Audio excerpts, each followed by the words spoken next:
Assalamualaikum warahmatullahi wabarakatuh. Nama saya Oktaviana akan membawakan sebuah cerita perjuangan kita belum selesai. Jangan lupa subscribe, like, dan komen channel YouTube Satu Arah Inspirasi. Selamat menikmati, semoga membawa inspirasi.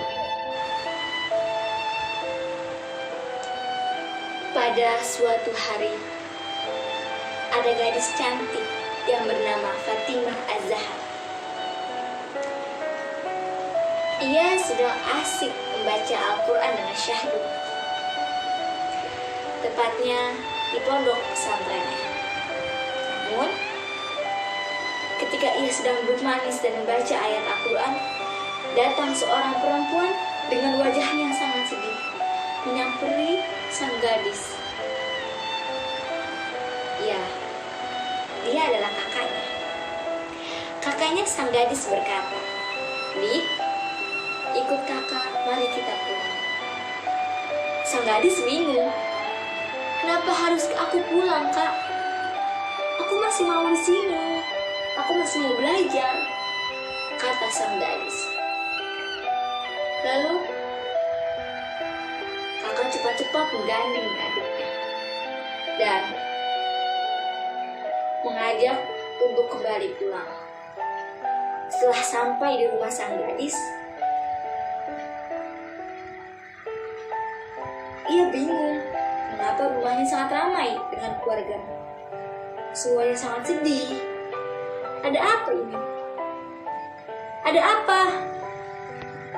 Kata sang gadis dengan wajah kebingungan. Ibunya menyamperi sang gadis. "Nah, maafkan ibu. Ayahmu sudah tidak ada." Lalu sang gadis menangis, kecewa.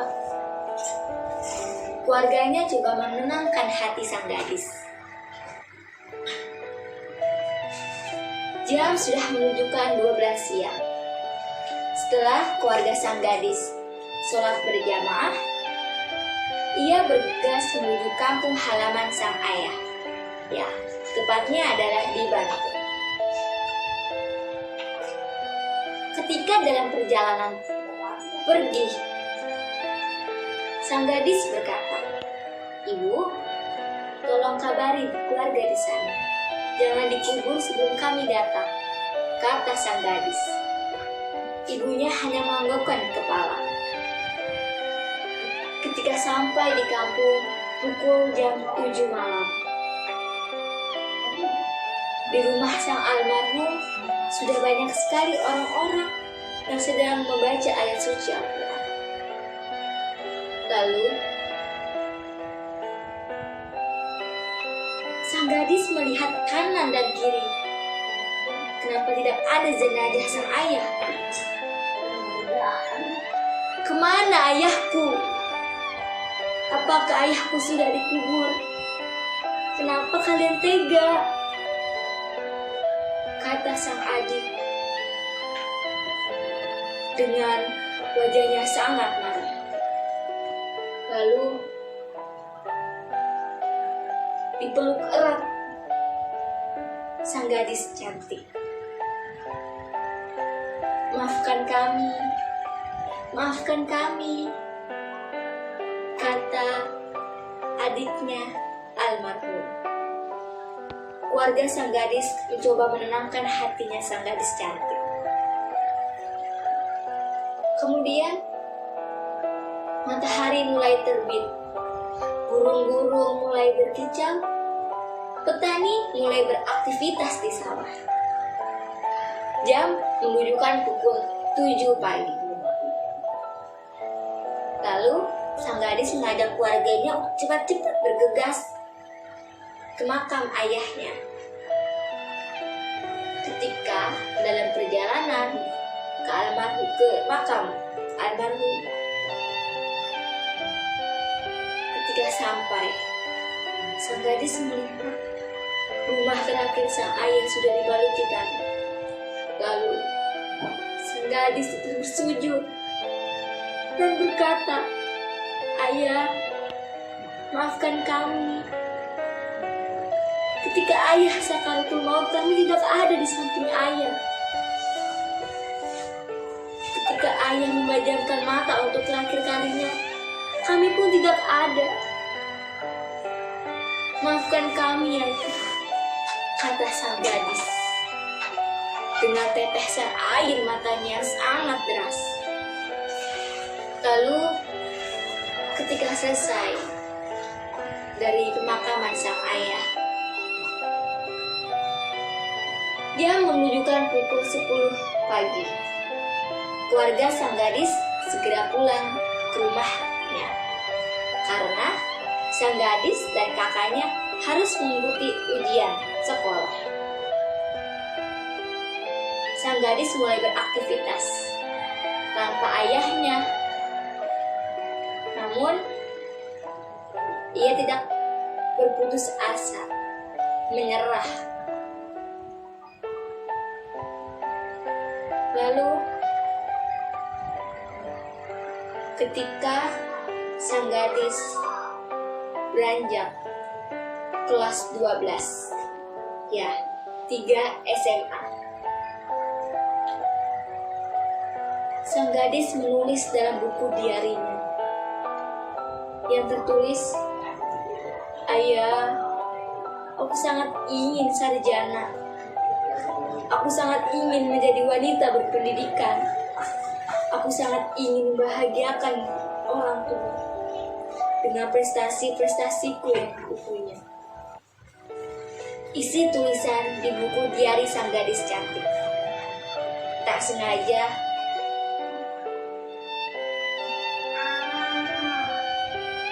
sang kakak melihat isi diari adiknya. Ketika adiknya sudah tamat sekolah, ia sangat bingung kemana harus ia pergi.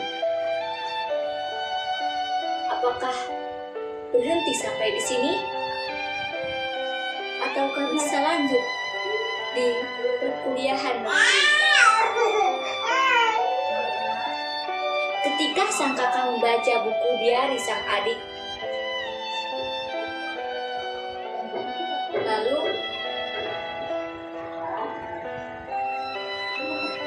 sang adik mencoba berbicara kepada ibu dan kakaknya.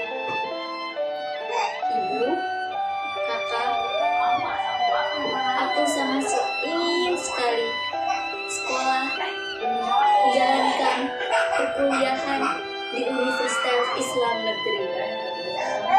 Namun, sang kakak menjawab, "Doakan kami. Jika ada uangnya, pasti kami turuti." Sang gadis tidak ingin sekali menyerah. Ia mencari informasi terkait Universitas Islam Negeri tersebut. Ketika ada ujian, ia mengikuti. Dan ternyata ketika datangnya hasil pengumuman, sang gadis diterima di perkuliahan negeri Jakarta. Lalu, ketika sang gadis mencoba bercerita kepada ibu dan kakaknya, mereka menjawab, "Alhamdulillah, amanat terakhir sang ayah sudah dikabuli." Ya, amanat terakhir sang ayahnya adalah ingin sekali mempunyai anaknya yang sarjana. Dan alhamdulillah, sang gadis sudah menempuh perkuliahan di Universitas Islam Negeri Jakarta. Dengan bahasa bahagia, ia belajar dengan sungguh, menaati aturan, dan menjalankan perkuliahan dengan baik. Sang gadis cantik mempunyai tekad yang kuat.